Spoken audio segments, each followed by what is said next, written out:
Out there. This is December 26, 2015. I hope everybody had a Merry Christmas. News was pretty slow this past week, though there's a couple of things I can talk about. But mainly today I wanted to get into helping people understand what's been termed a hidden tax, and that is simply our cost of living. And I wanted to talk about ways of transcending a system rife with open and surreptitious fraud, criminality, and thuggish coercion. We're in a big mess, and I think humanity is finally ready to wake up and smell the coffee, because we know our survival is at stake. We know the survival of our children, of our friends and family is at stake here. And in order to get over this hump, because I think all of us, whether we are consciously aware of it or not, realize that what we have to do is bottom out. Kind of like they talk about a drug addict hitting a bottom. Humanity at large has to reach a critical mass of readiness. And I believe we're there to face the music, to face the monsters, the demons that we have to face. We know we have big problems to confront. And we also know, intuitively, instinctively, that avoiding confronting these problems is only going to allow the problems to flourish and thrive and get worse. So there's no way around the fact that we're going to have to get in there and get our hands dirty. And I think understanding exactly what the implication is there is very important. It means getting in the faces of everybody, literally everybody. We don't know who out there is genuinely deceived and who out there is a deceiver. The deceivers are elitists, they're hypocrites, they think they're smarter than other people and therefore deserving to be, on the winning side, let's say, to be successful and prosperous at the cost of others, to have that exclusive privilege, because everybody's figuring out we're getting divided into two classes here. Those that made the boat of success and those that didn't. Kind of like landlords and tenants, which is a very real way to look at this thing. And I'm not picking on landlords. I mean, on the side of landlords, you've got the property managers. That's all, the landlord business. The investors. You've got lodge innkeepers.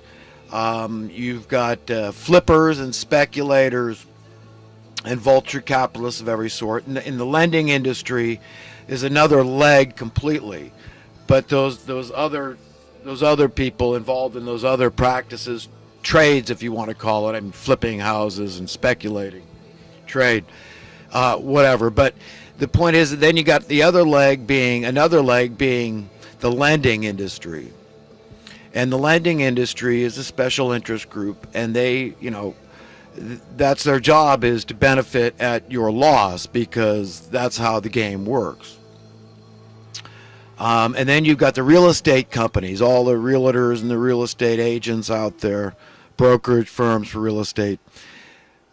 And then the last leg of this thing is that's four. That's a very stable pyramid. A pyramid is based on four corners, and that's what they've got in this market manipulation industry, and how we're being duped, and how it's ruining our lives through the debasement of our currency. But the last leg of this thing is the government. The government's involved there, and that's what makes this thing decidedly fascist. Whenever the government is conspiring, collaborating, colluding, you want to use a euphemism, a pejorative, it doesn't matter. The effect is the same. We're being oppressed, intentionally oppressed, and this is a monster. It's a monster that's not going to go down without a fight, unfortunately. And within all these industries, all these trades, whatever you want to call it, these special interest groups, you've got deceivers and you've got deceived. Now, you really can't despise somebody that's been deceived. We've all been deceived at one time or another in our lives. Being deceived is simply believing a lie. And if you genuinely believe the lie, you're genuinely deceived. But what distinguishes the deceived from the deceivers is that the deceivers are decidedly wicked. They say, yes, I know I'm a liar, I know I'm a cheater and a thief, and I'll do what's necessary to keep my position intact, and that includes murder. And that's how come these wicked people rule our lives, and they have for thousands of years. And the only way that we're ever going to get to the bottom of this thing, in other words, to get over this hump, to finally hit this wall, to bottom out, is to go through some pain. And so what kind of pain? Can we pick our pain? And, it's been known in the past that boycotts really work. The question is, how do you boycott something you need for your very survival? That's a good question. Because it's, a very difficult answer. You really cannot do it. Basically, that's the name of the game. You can't do it without perishing. So you have to find another way around. You've got to circumvent, the idea, the efficacy of a boycott in as much as it would work. We could, for example, if we say, okay, the Federal Reserve is the main problem, and it really is, because the people running it are unsound characters. These are, I believe, within that organization are decidedly deceivers. There are these people that will do anything, I believe. And I believe, like so many others that have deeply researched this subject, that they are responsible for the financial coup, the monetary-based coup, the money-printing coup of 1963, whereby JFK was assassinated, because he was going to abolish the Federal Reserve Bank. He was going to give us sound currency. He was a sound character. He was an egalitarian. He was a patriotic American. But this group of bankers could care less. These people are not only, anti-American. They don't care. They could care less. They're apolitical too. They don't give a crap if you're Democrat, Republican. They don't care if you're conservative, if you're liberal. They don't care if you're socialist, if you're communist, if you're capitalist.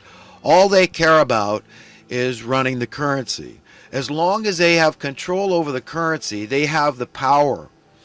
They have the power to tax. And it's been said the power to tax is the power to destroy.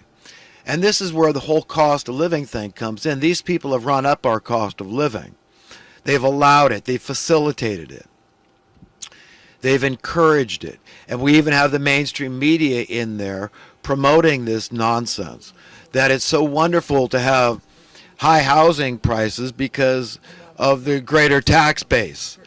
And, this gives the county, city, state coffers more revenue. So you understand the motivation for why the government's involved there and why the mainstream media, most of these people working in this industry, the reporters and journalists out there, the spokesmen, talking heads, they're making a sufficient income to be able to be homeowners. So it's all to their benefit to promote the news this way, that it's a good thing. They see their house as their piggy bank like so many other people, which is ridiculous too. We've all been inculcated, we've been trained basically to believe this nonsense, that high housing prices are a good thing. And it's criminal, it really is. It's really open criminality, it's in your face. They used to be, there is a surreptitious, clandestine side to this whole thing, because they've got to keep it hidden to some degree, because if people really knew the truth, the whole truth, and they just wouldn't stand it, there'd be a critical mass would turn tomorrow of people that were so disgusted they dropped out of the system, the establishment. And even though it cost them, they might have lost a lot of profits by dropping out of the system, their conscience wouldn't allow it in light of the truth, the whole truth and nothing but the truth.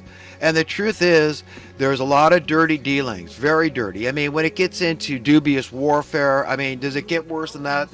Murder for hire, this sort of thing, hired hitmen, assassinations, mercenaries, all this sort of stuff, black operations. It doesn't get lower than that, maiming and killing innocent people. But that's the kind of stuff these people are engaged in for profit. They run up the debt. Running up debt is nothing to these people. They want humanity in debt in perpetuity. That's it. That is their way out of fear. That is job security for the people at the top. Perpetual fear. Just extract more and more tax, more cost of living, because you could really lump your actual taxes that goes to the government in with your cost of living.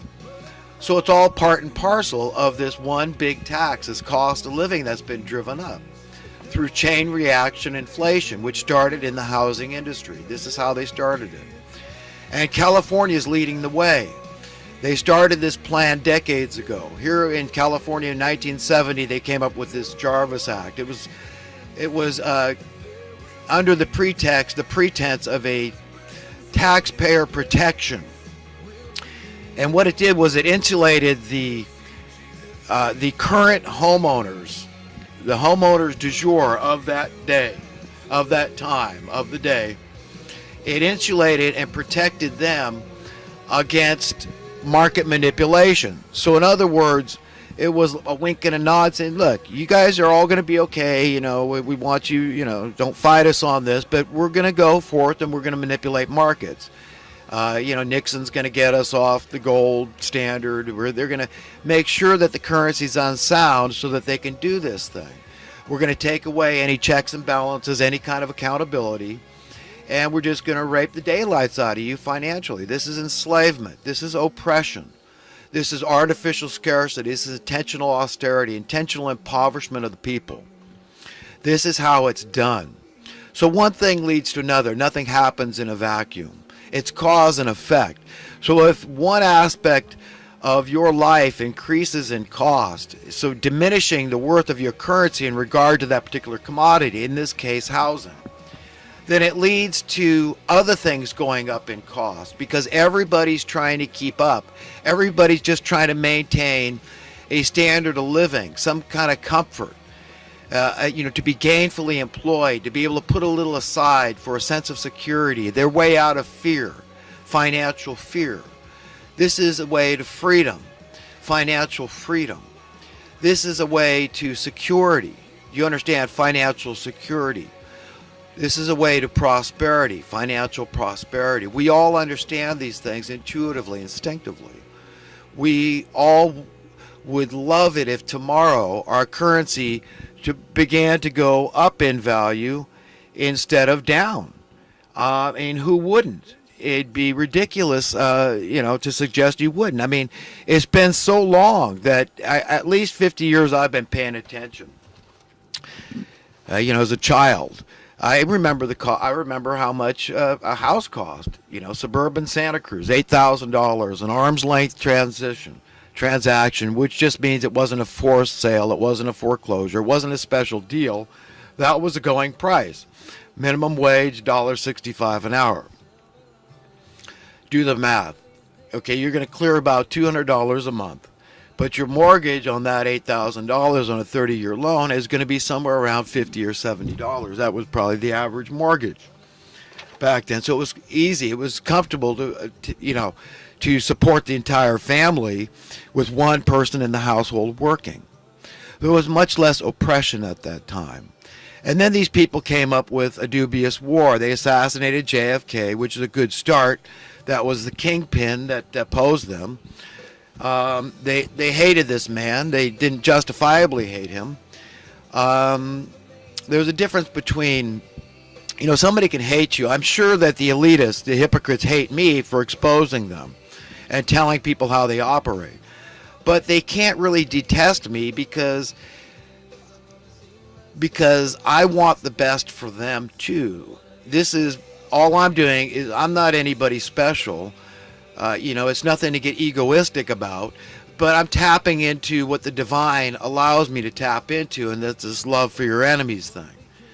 You know, this is what I would wish for everybody. I would wish guys like Alex Jones would tap into this more. It's a very freeing thing. It's a very powerful thing to be able to get into the face of your enemies, knowing, look, I mean, they can hate you. That's fine. You understand because you oppose them. You're against them, decidedly and admittedly. And if you had your way, you would throw them down because you are anti-authoritarian.